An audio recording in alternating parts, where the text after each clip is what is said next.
Mira, se lo vamos a preguntar a Agustín Jerez, expresidente de NARSA, que está aquí con nosotros. Lo voy a saludar. Gracias por haber venido, Jerez. ¿Qué tal? Muchas gracias a vos por la invitación. Bueno, Daniela. a ver, lo venía contando, lo había publicado Ámbito.com el viernes, sí, ¿no? Hablaba de, bueno, algunas válvulas del gasoducto, algunas compras que NARSA entre el 14 de mayo y el 23 no había hecho, como algunas razones concretas, ¿no? Hay varias, hay como un combo del por qué llegamos a esta situación. Pero ¿cómo le podemos contar a los que están del otro lado por qué el gobierno ahora tiene que tomar esta decisión y evidentemente que evidentemente nos sale ahora muchísimo más cara, ¿no? Correcto. Bueno, en primer lugar, muchas gracias por la invitación. Hay que dejar en claro que el gasoducto como infraestructura está operativo desde julio del año pasado, que es la inauguración que hicimos nosotros. A ese gasoducto había que incorporarle más infraestructura, que básicamente eran plantas compresoras. ¿Para qué? Para que el gasoducto pudiera duplicar su capacidad de transporte. Al hacer la transición y con la nueva gestión de gobierno, se ocurrieron demoras en la implementación de las nuevas políticas y obviamente, como decía recién tu equipo, producto de la necesidad de informar un superávit fiscal, no se hicieron las inversiones que había que realizar. Esas inversiones eran estas plantas compresoras, que cuando nosotros... ¿Qué era lo que faltaba en las... Porque yo leía respecto de las válvulas... 18% de avance faltaba, más o menos entre 2 y 3 meses de trabajo. Nosotros dejamos las plantas compresoras con un grado de avance entre el 62 y 65%, la más importante, que es la que está ubicada en Neuquén, y había que hacer una inversión de 35 millones de dólares, que son básicamente los trabajos restantes. Eso provocó que durante el transcurso de esta semana hubiera faltante de gas. Esto, digamos, tiene que ver con la política no solamente energética, sino la planificación de lo que queremos para nuestra nación, ¿no? En materia energética, hacer un gasoducto significa infraestructura, significa darle valor a nuestros recursos naturales y significa principalmente generar trabajo y generar una industria energética propia y no tener que depender de las importaciones. Esta falta de inversión de 35 millones de dólares en las plantas compresoras generó que esta semana el gobierno tuviera que salir a asistir a los generadores con combustibles líquidos, importaciones que van a ser superiores a los 500 millones de dólares. Hablamos de 12 cargamentos. Correcta. ¿No? Que salen en más que 500 millones de dólares. Sí, están entre los 500 y 600 millones de dólares y probablemente se le adicione algo de GNL, que son los que llegan el gas que llega en barcos. Gasoil y fuel oil. Perdón, gasoil y fuel oil, básicamente para que la gente entienda, el gasoil, el fuel oil y el gas natural se utilizan para generar energía eléctrica. Claro, esto es lo importante también. También es necesario gas para la energía eléctrica. O sea que el problema es enorme. Ahora, Jerez...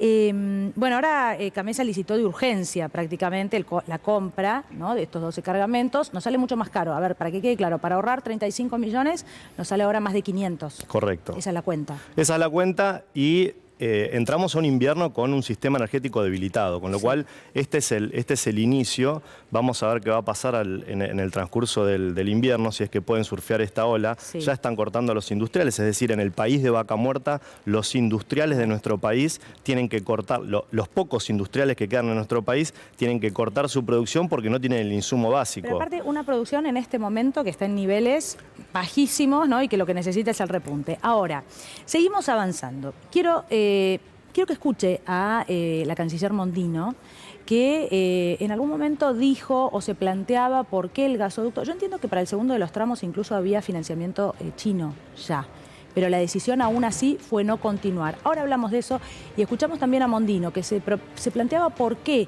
el gasoducto tenía que ser con fondos del Estado y no privado, y ahora lo consultamos con el expresidente de NARSA. Te vuelvo al tema de energía. El transporte de energía, por más que querramos producir energía, el transporte hoy está desarticulado. Hagan la quinta línea privada, muchachos. ¿Por qué tiene que ser estatal? ¿Por qué el gasoducto tenía que ser estatal? Uno del público que me diga una razón por cuál el gasoducto tenía que ser estatal. Una. Son empresas petroleras grandotas que se lo venden a empresas de energía grandotas. ¿Por qué el cañón lo pagamos entre los 47 millones de argentinos? Yo no sé si resumirlo de esta manera, porque si el caño, como dice Mondino, lo pagamos los argentinos, el gas nos lo quedamos los argentinos. Bueno, en primer lugar me parece que esta definición, si mal no recuerdo, la canciller la da incluso antes de haber asumido el gobierno o a los pocos días de haber asumido. Con lo cual digo, para energía tienen que hablar los que saben de energía, porque si no se confunde a la gente y no se le da la importancia que tiene que tener no solamente el desarrollo de Vaca Muerta per se por ser nuestros recursos, sí, sino el diseño y el desarrollo de nuestra infraestructura. Lo que dijo es de una gravedad que la está pagando hoy el gobierno y la estamos pagando los argentinos importando más cargamentos de gasoil.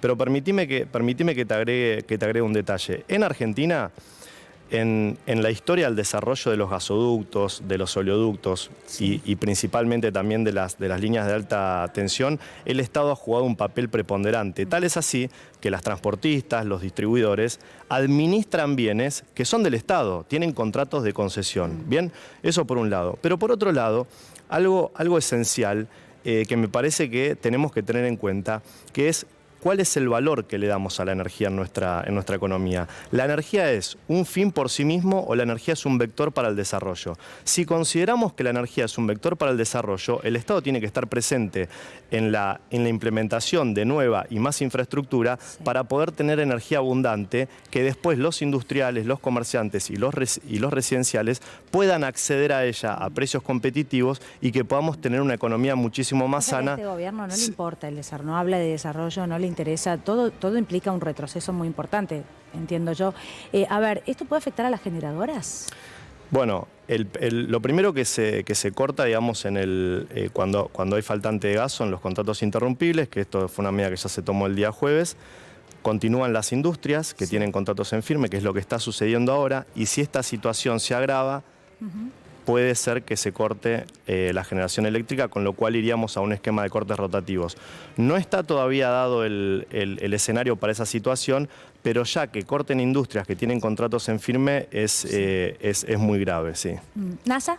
No, me quedo pensando en un poco lo que estaba preguntando Daniela recién. Obviamente que la prioridad en estas situaciones es cuidar la demanda que no es interrumpible, ¿no? La de los hogares, la demanda residencial, pero eventualmente podría verse afectada. Me preguntaban hace un rato, por ejemplo, ¿podría faltar la provisión de garrafa, por ejemplo, en el peor de los escenarios? Bueno, uno de los principales productores de GLP tuvo que disminuir sustancialmente su producción de garrafas por esta situación. Yo no creo que se llegue al escenario donde se afecte el consumo residencial, al usuario residencial. Sí, como les dije recién, si esta situación continúa, se puede ver, digamos, agravada la generación eléctrica. Yo recuerdo, yo estuve en la inauguración y creo que hablamos en esa oportunidad, ¿no? del gasoducto, y lo importante era, o en ese momento se hablaba del ahorro, eran 4.000 millones de dólares inicialmente, o sea, 2.000 para el primer semestre, en una Argentina necesitada de dólares, ¿no? Ese era como el efecto inmediato. Pero yo preguntaba también la cuestión financiamiento, porque un argentino podría pensar, como le dice Mondino, esto hay que dárselo a los privados. ¿Para qué? Para que no nos saquen a nosotros ese dinero y nosotros vamos a vivir mejor si no lo utilizan para construir un gasoducto. Bueno, la cuestión es mucho más compleja, pero digo, por si alguien del otro lado pensara eso, yo hablaba del financiamiento chino y la relación con China, porque todo está como muy relacionado, ¿no? La continuidad del swap después del vencimiento, las declaraciones de Mondino una vez más.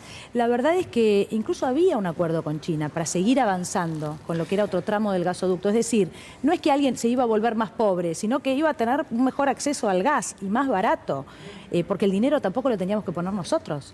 ¿Esto es así? Correcto. A ver, vamos por partes. Es importante lo que mencionaste respecto del ahorro que genera, porque el gasoducto sin las plantas compresoras ya generó ahorros por 2.600 millones de dólares. Es decir, ¿eso cuándo? En los primeros 11 meses de operación. En 11 meses. Es decir, en 11 meses de operación ya llevamos ahorrados, gracias al gasoducto, que fue una inversión de 2.200 millones de dólares, 2.600 millones de dólares. Bien. Es decir, una inversión que ya se repagó. Digo, para que si lo tenían que hacer los privados, no lo tenían que hacer los privados, lo hizo el Estado, se repagó en 11 meses y es una obra de infraestructura que hasta los propios privados, los empresarios más importantes de nuestro país, elogiaban y celebraban no solamente que se haya hecho la infraestructura, sino en el plazo en el que se logró hacer. Ahora bien, la segunda etapa, como la reversión del gasoducto norte, estaban planificadas y la reversión del gasoducto norte ya estaba iniciado todo el trámite licitatorio. Sí. También por las demoras en la planificación, que esto yo ni siquiera quiero decir que el secretario de Energía o las autoridades del sector energético sean los responsables, porque acá había una política de no realizar obra pública, de que las obras de infraestructuras no se hicieran. Entonces, digamos, es una consecuencia lógica y natural de querer demostrar que hay un superávit a costa de dejar de lado la infraestructura. Ahora bien, vamos al caso puntual de la reversión. El año pasado viajamos en febrero a Chile con el exministro Sergio Massa a cerrar un acuerdo con CAF, a defender la posición de Argentina para que financien el gasoducto, y logramos el financiamiento de CAF. Y de la misma manera que habíamos logrado el financiamiento de CAF, ya estaba el financiamiento para el abastecimiento, el suministro de los caños de la segunda etapa, y también se estaba trabajando en la línea de financiamiento para la obra de la segunda etapa, que es necesaria, pero es necesaria porque tenemos que desarrollar nuestros recursos, porque si queremos desarrollarnos como nación, si queremos tener comercios, industrias competitivas, tenemos que tener energía a precios competitivos. Hoy los industriales están pagando entre 80 y 100 dólares el mega, cuando en Estados Unidos, por ejemplo, pagan entre 25 y 40. Entonces, ¿cómo le vamos a exigir a los industriales de nuestro país que sean competitivos cuando le ponemos valores de la energía por encima de lo que se paga en el mundo? Entonces, tenemos que transitar a la política energética como política de Estado, que era algo que había sucedido, más allá de las diferencias y de los matices que podría haber tenido el gobierno de Cristina con el de Macri y con el de Alberto. Había una política respecto al desarrollo de nuestros recursos y de la importancia que era Vaca Muerta, que no se había alterado. Este gobierno no solamente paraliza las obras de infraestructura y cancela, por ejemplo, la segunda etapa, que seguramente la van a tener que anunciar, porque esto, si no el año que viene o durante el transcurso de este año, se puede agravar mucho más, sino que también ha incumplido con los contratos de los generadores de Gamesa, que era algo que nunca había sucedido, por lo menos no teníamos antecedentes en los últimos 25 años. Y eso daña nuestra reputación como país, eso daña nuestra reputación en el sector energético, y eso nos daña si queremos construir un sector energético potente en base a inversiones que vengan del exterior. Claro. ¿Ezequiel? Sí, Agustín, buenas noches. Más allá del impacto en la industria y para bajar algunos conceptos a tierra, ¿no? La ley bases que se está por votar en el Senado en los próximos días declara la emergencia en materia energética y también le da facultades delegadas al presidente en materia energética. ¿Cómo afecta esto a la gente que nos está viendo ahora a la noche acá en el programa? A ver, las facultades delegadas o la decisión de declarar la emergencia energética, digo que no había una emergencia energética, las decisiones de esta gestión generaron la emergencia energética, le da herramientas, digamos, al Poder Ejecutivo para poder tomar medidas sin tener que cumplir con la totalidad de la reglamentación vigente en algunos casos.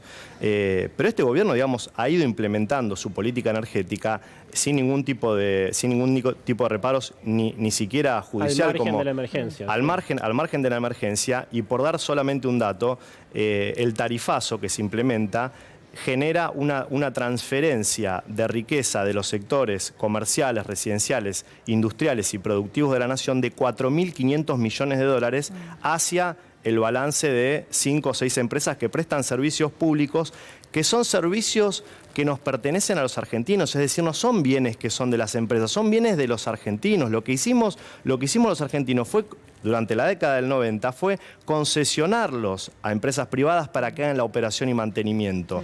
Con lo cual, esa transferencia debilita a nuestra economía y debilita, por ejemplo, a que el vecino, a que el jubilado, a que el trabajador pueda tener un acceso a los servicios públicos a precios muchísimo más competitivos y que también le permitan tener una dinámica en la economía diaria de su hogar, que le permitan desarrollarse como humano, como comerciante o como industrial o productivo. ¿Massa?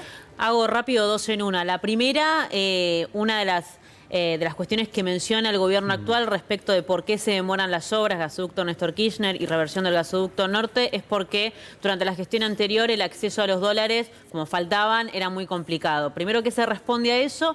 Y segundo, este sector estratégico del que venimos hablando, ¿necesita realmente un régimen de incentivo a las grandes inversiones como se está planteando hoy en el Congreso, o una versión más light podría ser?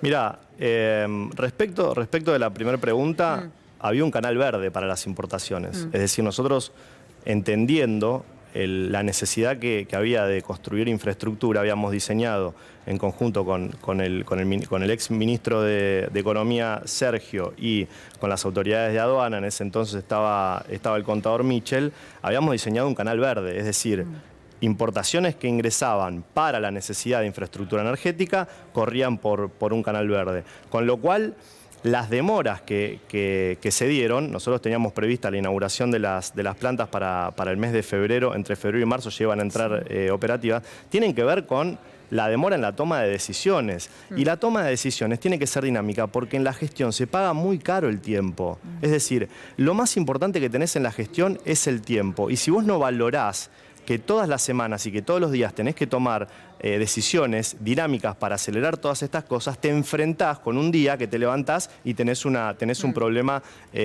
como el que estamos viviendo. ¿Y cuál era? ¿Me repetís la segunda pregunta, por favor? Si este sector necesita un RIGI tal como se está planteando hoy. Mirá, la economía argentina necesita inversiones y las inversiones van a venir cuando el riesgo país esté por debajo de los 500 puntos básicos. No hay ley, no hay RIGI, no hay ley de promoción de inversiones que puedan superar una economía con 500 puntos básicos y que pueda colocar financiamiento barato. Dicho esto, creo que el RIGI tiene algunos elementos interesantes porque, digo, siempre es bueno que se incorpore a la economía inversiones que no existen, con lo cual todo lo que sea promoción está bien que suceda. Pero me parece que tendría que haber sido apuntado más a los sectores industriales y productivos que generan valor y que generan empleo dentro de nuestro país. Jerez, muchísimas gracias por haber venido. A ustedes hoy por el domingo, ha sido un tiempo. frío para salir de casa. Yo dije, no va a venir nadie. Gracias. Muchas gracias por el tiempo. Muchas gracias.